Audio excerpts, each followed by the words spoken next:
Assalamualaikum warahmatullahi wabarakatuh. Perkenalkan, nama saya Reza Putri dengan NIM Herpa 171 dari jurusan Ilmu Pemerintahan, Fakultas Ilmu Sosial dan Ilmu Politik, Universitas Sultan Hasanuddin Tyas. Nah, pernah nggak sih kalian memperhatikan nih bagaimana dinamika sosial terkait pendirian rumah ibadah di kota Cilegon, karena seringkali menemui jalan buntu. Nah, sebagai kota industri yang mana terus berkembang pesat, Cilegon ini menjadi rumah nih bagi banyak sekali pendatang dengan beragam latar belakang. Namun dalam urusan tata keagamaan kerap kali nih terjadi sebuah pergesekan dan juga penolakan di tengah masyarakat. Sayangnya isu ini nih seringkali disarankan nih dan juga kemudian kerap kali dilabeli secara sepihak sebagai bentuk intoleransi. Padahal jika kita melihat dari kacamata sosiologi konflik, situasinya ini nggak sesederhana itu.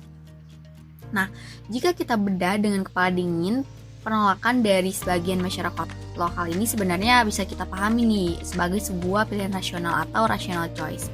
Mengapa demikian? Nah, bagi masyarakat setempat, menjaga tatanan budaya dan tradisi warisan leluhur adalah sebuah keharusan. Nah, jadi di tengah cepatnya arus perubahan kota, juga munculnya sebuah kecemasan sosiologis atau rasa khawatir tersendiri yang sebenarnya bisa dibilang sangat manusiawi, bahwasannya identitas komunal dan juga kearifan lokal yang selama ini mereka rawat ini mereka khawatirkan itu akan tergerus. Jadi penolakan ini sebenarnya bukan sebuah kebencian tanpa alasan, melainkan sebuah naluri untuk mempertahankan culture mereka agar menjaga ruang sosialnya.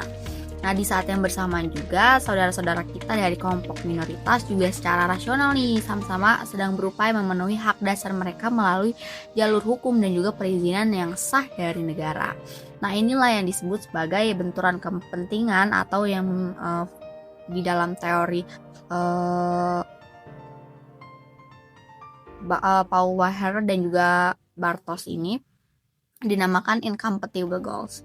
Sayangnya karena dua tujuan nasional ini saling berbenturan, tata kelola konflik di tingkat daerah seringkali mengalami kebuntuan nih. Jadi masyarakat di tingkat akar rumput ini terbelah dan juga seringkali penyampaian aspirasinya itu berubah menjadi aksi mobilisasi massa. Nah, kemudian di sisi lain pemerintah daerah yang mana seharusnya menjadi penengah yang netral, justru di sini dia seringkali terjebak pada sikap pragmatisme dan juga kesulitan menjembatani perbedaan ini. Nah, lalu bagaimana sih jalan keluarnya? Sebenarnya penyelesaian konflik itu tidak akan sekedar mengandalkan aturan birokrasi atau dokumen perizinannya.